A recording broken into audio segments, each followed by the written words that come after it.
এইভাবে হেলদি ওয়েতে chicken Chinese vegetables রান্না করে দেখুন খেতে কতটা মজা হয়। প্রথমেই সবজিগুলা 5 মিনিটের জন্য সিদ্ধ করে নিতে হবে।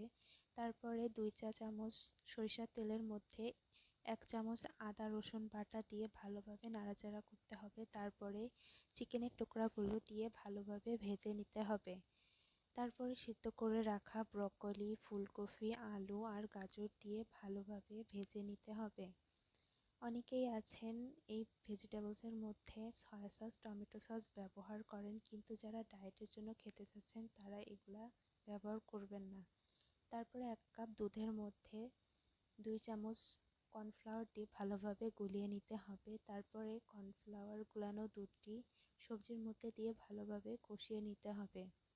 তবে কর্নফ্লাওয়ারের বদলে এখানে ওটসের গুঁড়াও ব্যবহার করতে পারেন। তারপরে কিছুটা পেঁয়াজ কলি দিয়ে ভালোভাবে নাড়াচাড়া করে উপর দিয়ে একটু ধনিয়া পাতা ছিটিয়ে দিলেই এই তো রেডি হয়ে গেল চিকেন চাইনিজ ভেজিটেবলস। যারা হেলদি লাইফস্টাইল এবং ডায়েটের জন্য রাতে হেভি খাবার খেতে চাচ্ছেন না, তারা রুটি কিংবা পোলাওয়ের সঙ্গে এটা ট্রাই করে দেখতে পারেন। তবে এমনি এমনি খেলেই বেশি মজা লাগবে।